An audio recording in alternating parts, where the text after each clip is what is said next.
গোধূলির হাওয়া বইছিল, জানালার পর্দা পেরিয়ে হালকা গায়ে লাগছিল সেই ঠান্ডা হাওয়া। পাশে থাকা কাউচের উপর পড়েছিল ফোনটা। হঠাৎ সেটা বেজে উঠল। কল দিয়েছে তার টিম মেম্বার আরাফ। কপাল কুঁচকে সে দ্রুত কল রিসিভ করলো। আরাফ দ্রুততার সাথে বলল, স্যার ইমিডিয়েট একটু হাইওয়ে রাস্তায় আসেন, আমি ওদের চোখে চোখে রাখছি। মস্তিষ্ক সচল হয়ে গেল রনির। সে তৎক্ষণাৎ উঠে দাঁড়ালো। আই এম কামিং বলে কল কেটে দিল। কারবার থেকে হালকা অলিভ রাঙা এক কালারের শার্টটা গায়ে দিয়ে সে চাবি নিয়ে বের হয়ে গেল। কোথায় কোন হাইওয়ে কিছুই জানতে হলো না তার, কারণ নির্দিষ্ট এরিয়ায় কাজ করছে তারা। দ্রুত ফ্ল্যাটের দরজা লক করে বের হয়ে গেল সে। রনিকে দিয়ে এত এত আশার কি হচ্ছে এখন? কি করছে সে? আমাদের কোনো আশার দাম আছে তার কাছে? ঢাকায় বসে কি করে ও? সকাল তখন 9টা বাজে। রাহা মাত্র ঘুম থেকে উঠেছে। হাই তুলতে তুলতে সিঁড়ি দিয়ে নামার সময় চাচাদের কথা শুনতে পেল সে। রায়হান খান বিরক্ত সুরে নিজের ছেলেকে নিয়ে কথা বলে যাচ্ছেন। পাশ থেকে ছোট চাচা সাদ্দাম খান বললেন, ভাইজান উত্তেজিত হবেন না, আপনি শান্ত হন। আমাকে শান্ত হতে বলছিস? কি করে শান্ত হব আমি? এত আশা করেছিলাম ছেলেকে নিয়ে, বাইরে লেখাপড়া করালাম, ভাবলাম ছেলে আমাদের এত এত ব্যবসা বাণিজ্য সামলাবে। তা না করে সে কি করছে? কি নাকি চাকরি করে যাচ্ছে সেই কয়েক বছর ধরে। বড় ভাইয়ের কথা শুনে মেজো ভাই আরমান খান বললেন, আর ওখানে বসে নেই, চাকরি বাকরি করছে। তোমরা আর ওর হয়ে কথা বলো না। চাকরি করছে? কিসের চাকরি করছে? কিছু জিজ্ঞাসা করলে বলে সরকারি চাকরি। আরে সরকারি চাকরি কি কম আছে দেশে? কোনো চাকরি, কেমন চাকরি, কি কাজ, কিছুই বলে না কাউকে। বাপ চাচার ব্যবসা রেখে উনি মানুষের গোলামি করে। রাহা সিঁড়ির কাছে দাঁড়িয়ে মুচকি মুচকি হাসছিল। বড় আব্বু লোকটাকে বকছে শুনে সে বেশ খুশি হয়েছিল। ভাব কত সাহেবের, ইস! বড় আব্বু যদি এভাবে লোকটাকে সামনাসামনি শোনাতে পারতো। ভাইজান আপনি আমাকে কিছু বোঝাতে হবে না আরমান। ও কি চাকরি করছে তাতে আমার মাথা ব্যথা নেই, কিন্তু আমার কথা হলো এখান থেকে ঢাকা কত দূর? কি এমন চাকরি করে যে বাড়িতে আসতে পারে না? কোনো বিশেষ অনুষ্ঠান, ঈদ, কোনো কিছুতেই তাকে পাওয়া যায় না। কি এমন সরকারি চাকরি করে যে 1.5 বছরও আসতে পারলো না নিজের বাড়িতে? রায়হান খান বেশ উত্তেজিত হয়ে গিয়েছেন, তাই আর কেউ কথা বাড়ল না। লতিফা বেগমও বড় ছেলের হতভম্বিতে সোফায় চুপচাপ বসে আছেন। বাড়িতে এত এত মানুষ, নিজের বাবা মা ভাই বোন রেখে ঢাকার ওই ফ্ল্যাটে কি আছে ওর? লতিফা বেগম এবার নরম সুরে বললেন, এবার থাম বাপ, ছেলেটা এতদিন পর আসছে, কোনো অশান্তি করিস না। হ্যাঁ আমার মাথা কিনে নিয়েছে তো, এতদিন পরে তোমার আদরের নাতি আসছে বলে আমাকে এখন লুঙ্গি পরে ডান্স করতে হবে, তাই না? বড় ভাইয়ের কথা শুনে আরমান এবং সাদমান খান ঠোঁট টিপে টিপে হাসছেন। সিঁড়ির কাছে দাঁড়িয়ে রাহাও হাসে। রান্নাঘর থেকে স্বামীর কথা শুনে ছুটে এলেন আফসানা বেগম। এসব কেমন কথা তোমার? কোন বয়সে কোন কথা বলতে হয় সেটাও ভুলে যাচ্ছ নাকি তুমি? আম্মা আপনি কিছু বলছেন না কেন? ভুললে তো যাচ্ছি, বয়স হয়েছে, ভুলবো না? 2 দিন পর তোমার বড় ছেলে আমাকে পাগল বানিয়ে পাবনা পাঠিয়ে দেবে, তখন তোমাদের শান্তি হবে। এতদিন পর আমার ছেলেটা বাড়ি আসছে, আর তার আগেই তুমি শুরু করে দিয়েছো। আমার ভুল হয়েছে মহারানী, আপনি আপনার আদরের ছেলে আসার উপলক্ষে গরু জবাই করেন। আফসানা বেগম রাগী চোখে তাকান স্বামীর দিকে। পাশ থেকে শাশুড়ি ইশারায় বুঝান চুপ থাকতে, তাই তিনি কটমট করে আবারও চলে যান রান্নাঘরে। রাহা স্তব্ধ হয়ে থাকে সিঁড়ির কাছে। নিজের কানে শোনা কথাও বিশ্বাস করতে পারে না সে, তাই দ্রুত ছুটে যায় বড় মার কাছে। বড় মা, বড় মা। বড় মা বলতেছে, কি বলবি বল। বড় মা একটু আগে কি বললে তুমি? কপাল কুঁচকে জানতে চান আফসানা বেগম। কি বললাম? ওই যে আসবে যেন কে বললে না ওই সময়। তিনি তৃপ্তির হাসি হেসে জবাব দিলেন, আমাদের রনি আসছে আজ। রাহা একেবারে বিমূঢ় হয়ে গেল। মনে হলো কিছুক্ষণ সে বরফের মতো জমে গেল। ওই খাড়াস লোকটা কেন আসছে বাড়িতে?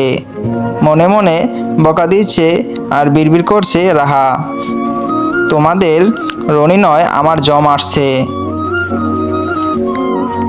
আজ শুক্রবার সকাল তখন 11টার কাছাকাছি বাজে। রাহা দ্রুত করে মেইন দরজা দিয়ে বের হলো। ওই লোকটা আসার আগেই বাসা থেকে বের হয়ে যেতে হবে। শুধু শুধু ধমক খাওয়ার কোনো ইচ্ছাই তার নেই। কলেজ তো আজ নেই, তাই বান্ধবীর বাড়িতেই যাচ্ছে সে, বিকালে ফিরবে। মেইন দরজা দিয়ে কয়েক কদম সামনে এগোতেই বাগান দিয়ে বাড়ির মেইন দরজা পর্যন্ত আসা পাকা রাস্তায় এসে একটা গাড়ি থামলো। গাড়ির দরজা খুলে বের হয়ে এলো এক বিশাল দেহি লম্বাটে সুদর্শন পুরুষে। কাঁধে ব্যাগ, চোখে চশমা, গায়ে জলপাই রাঙা এক কালারের শার্ট। ধীর পায়ে এগিয়ে আসছে সামনে। রাহা হতভম্ব হয়ে তাকিয়ে রইল মুগ্ধ দৃষ্টিতে। এটা কে? কোন সুদর্শন পুরুষ এলো তাদের বাড়িতে? এই ছেলের রূপ তো মনে হচ্ছে রোদের ঝিলিক দ্বিগুণ করে দিয়েছে। হাঁটার নিজস্ব এক ভঙ্গিমা, তার গুরুগম্ভীর ভাব আর আভিজাত্য প্রকাশে হুমড়ি খেয়ে পড়ছে। প্রতিটি পদক্ষেপ পরিবেশকে যেন থমথমে নিস্তব্ধ করার অঙ্গীকার প্রকাশে মশগুল। রাহা বোকার মতো হা করে আছে, চোখেরও পাতা নড়ছে না তার। এই লোকটার কি বয়স বাড়ছে না কমছে? দিন দিন যেন আরো ইয়াং আর হ্যান্ডসাম দেখাচ্ছে। 1.5 বছরে মনে হচ্ছে লোকটা আরো সুদর্শন হয়েছে, সেই সাথে চেহারাও বেড়েছে গম্ভীর ভাব। ফর্সা মুখটায় কালো মোটা রোদ চশমাটা এঁটে আছে, কি দারুণ লাগছে, চোখ ফেরানোই মুশকিল। রাহা তখনও থম মেরে দাঁড়িয়ে আছে রনির দিকে তাকিয়ে। রনি বাড়ির প্রথম সন্তান, যার জন্যে বাড়ির প্রতিটা সদস্য পাগল, অবশ্য রাহা ছাড়া। রাহার পাশ দিয়ে যাওয়ার সময় রনি শক্ত গলায় বলল, মুখ বন্ধ কর স্টুপিড, মশার ফার্ম ঢুকে যাবে। এমন গা ছমছমে রুক্ষ কণ্ঠ শুনে হুঁশ ফিরে রাহার। নড়েচড়ে উঠে মেয়েটা ভালো করে তাকিয়ে দেখে রনি ভাইয়া তার পাশ কাটিয়ে চলে যাচ্ছে। মানে ঠিক কতটা খচ্চর আর খাড়াস হলে একটা লোক 1.5 বছর পর এসে বাড়ির কাউকে দেখে সামান্য কেমন আছিস টুকু জিজ্ঞাসা করতে পারে না। রাহা দাঁত খিঁচে নিজেকে সামলে নিল, পিছন ফিরে তাকিয়ে দেখলো রনি একদম এগিয়ে গিয়েছে, তাই সেও 2 কদম আরও পিছন ফিরে এগিয়ে যায় রনির সামনে। বোকা বোকা হাসি এসে বলে, আসসালামু আলাইকুম রনি ভাইয়া, মাত্র এলেন নাকি?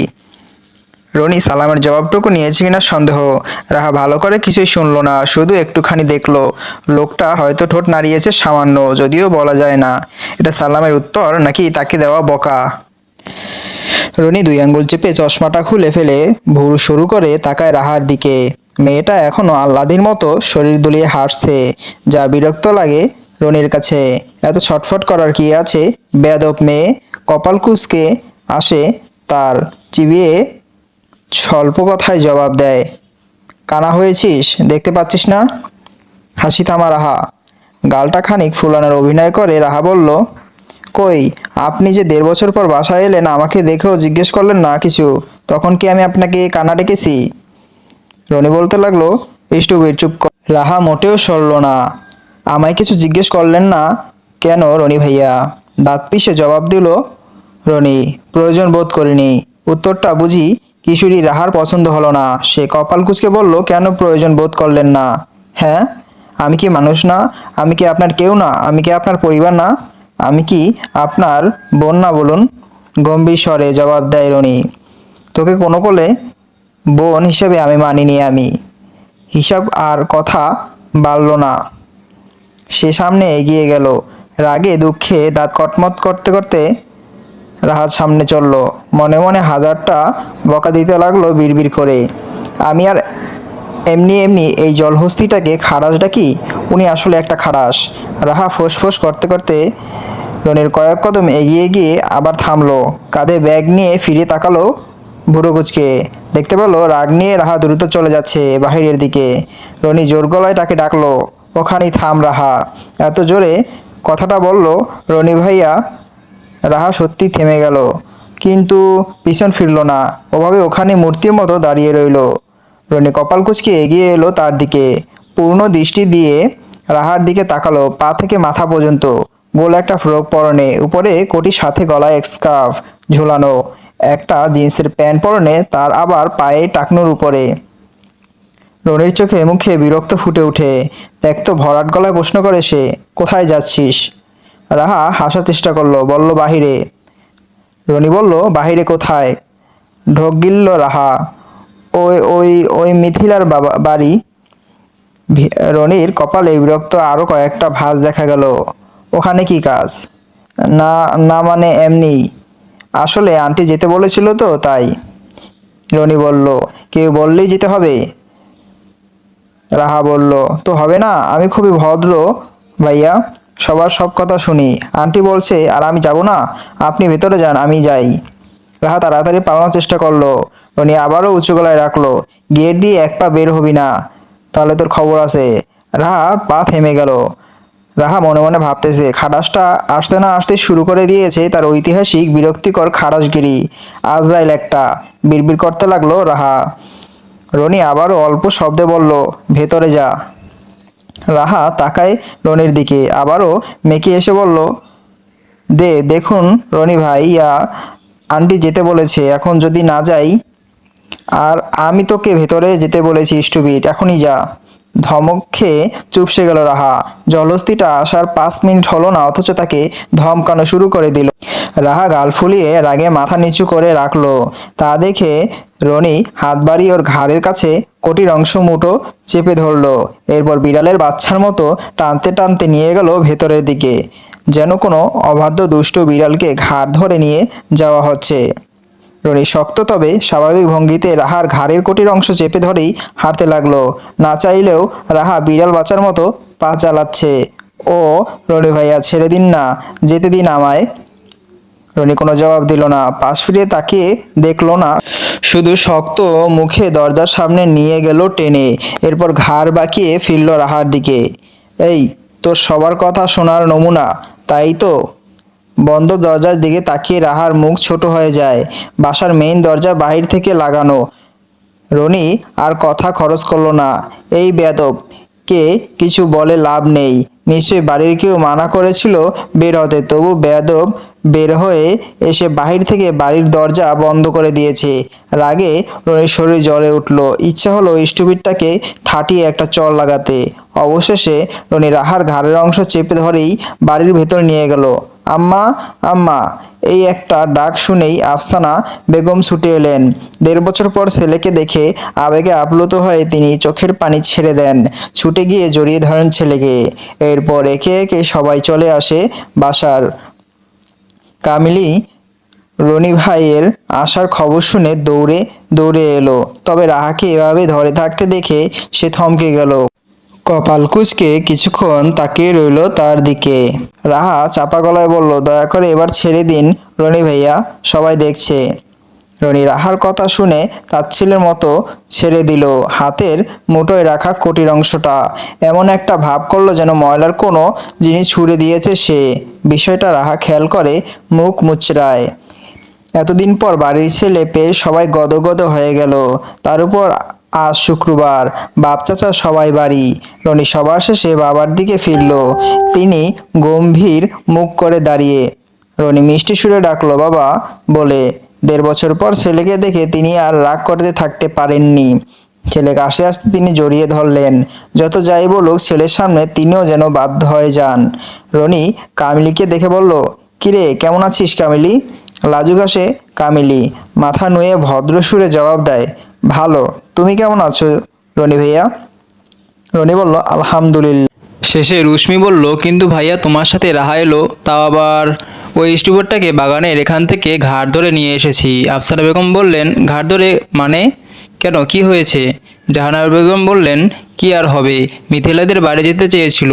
আমি বললাম আজ রনি বাবা আসছে, কোথাও যেতে হবে না। না করার পরেও হয়তো চলে যেতে গিয়েছিল, তাই না? রনি গম্ভীর গলায় বলল,